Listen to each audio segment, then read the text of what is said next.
bros and O's? It's Ashley or Optic Midnight, and today I'm bringing you guys something a tiny bit different, kind of in the same vein of what I did the other day in a video. I'm bringing you guys some League play gameplay. It's something you guys said you wanted more of, so I definitely thought this was a good idea, especially with the topic that I'm talking about today. So I'm just going to talk about the gameplay real quick. I'm using an AN94 on Hardpoint Yemen. And if you play Hardpoint Yemen, you know it's kind of not that easy to drop 43 kills, which is what I do, and I also get like 16 defends. I'm usually not somebody that runs an AR, but on Yemen it's such a large map, and I just kind of feel like it's necessary. Also, the AN94 is a beast, even after the most recent patch. I still think it's a beast. This is indeed after the patch, and I still go beast mode with it. I think it's a great gun. So when I use an assault rifle in Hardpoint, I still like to be like all up in the Hardpoint. Like even if it's not on Yemen, I rarely do use a assault rifle, but when I do, I love being in the Hardpoint. I guess that's kind of like my role. I guess if I had to have a role on a team, I like to be all up in that business, getting those objective points. So like I said, 43 kills, I get a ton of kill streaks, and I basically just get a crap load of defense. So I do fast forward through a couple of the parts of the gameplay where I'm either doing an extremely long rotation across the map, or there's just not a whole lot happening. The gameplay originally was 9 minutes, and I cut it down to like 6 minutes. So I just pretty much cut out 3 minutes of dead time in this gameplay. So I hope that you guys are entertained by that, but that's not all of what I want to talk about. I hope that you enjoy that in the background. And if you're a League play guy, or if you're a League play girl, or whatever, if you like it, let me know. Comment or just leave a like. But anyway, what I want to talk about today is the possibility of Infinity Ward possibly not supporting competitive Call of Duty. I think that they will. I wasn't too trustworthy of them supporting competitive Call of Duty on the next title, because a few weeks ago, if you guys know Fwiz is the man, by the way. He is one of the MLG CODcasters. He's been CODcasting for years in the community. He works at Machinima. He's just an all-around awesome dude. And he tweeted a couple weeks ago about how Infinity Ward has yet to reach out to anybody from the competitive community, whether it be someone like Hastro or Fwiz or MLG, Sundance, any pro players, like anything. And at this time last year, Treyarch was doing all sorts of that. They brought on Hastro, another CODcaster who's also an awesome guy. They brought him on to help with the esports side of Call of Duty.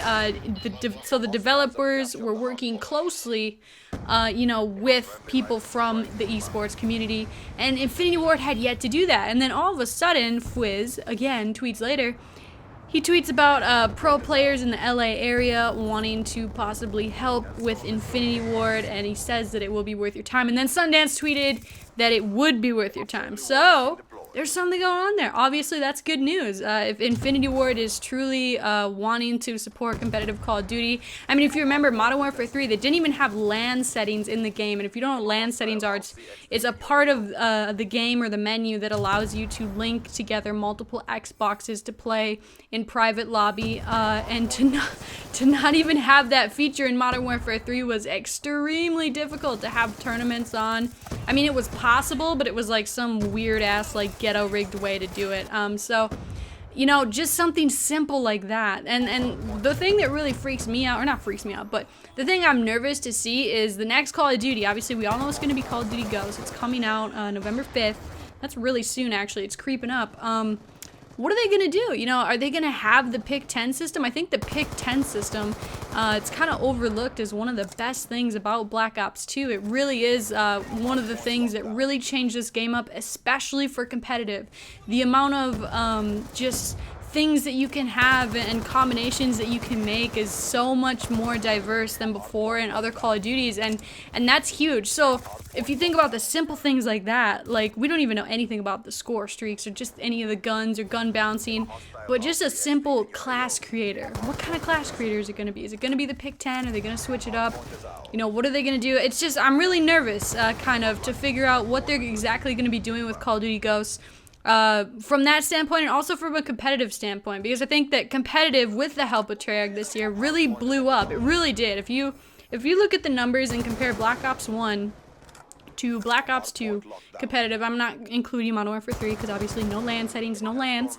If you compare those two things, that's amazing. I mean, just spectator-wise, if you want to compare this year's events, talk about MLG Dallas 2013 had, apparently, this is what I heard from Hex, 400 spectator passes sold for MLG Dallas. That's a pretty good number. That's a lot more than they would have had in Black Ops 1. You know, that's like beat the shit out of those numbers. But then at Anaheim about a month ago, which I was at, they had 1,200 spectator passes. Now, MLG Anaheim is obviously always one of the biggest MLG events because of its location and just the time of year, and it's just awesome. But that's huge. Like, to literally multiply your number by 3.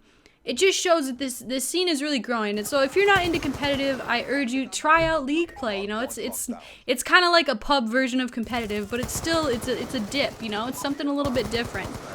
So I don't know, I guess that's what I think. I'm hoping that Infinity Ward is indeed reaching out to pro players and people and helping with developing that side of the game, because I think that's super important. They would be pleasing a lot of people by doing that. Let me know what you guys think about competitive Call of Duty. Do you think that they're going to implement the features that competitive Call of Duty needs? And also, go ahead and leave a comment with your favorite pro team. I know a lot of you are probably Optic fans because obviously I'm an Optic. But if you're not, I want to know your favorite pro team. Whether it's Envious, Impact, Optic, Complexity. The Complexity is going huge recently. So go ahead and comment your favorite pro team, or I guess competitive team in general. Doesn't even have to be a pro team if you have someone else. But anyways, guys, this is going to be it for me. I hope that you enjoyed the video. Let me know your thoughts in the comment section. Please leave a like on the video. Don't forget to subscribe if you aren't already. I'm really close to 200K. Thank you so much for that, by the way. Anyway, this is getting a really long, drawn-out outro. I hope that you guys have a good day. Peace.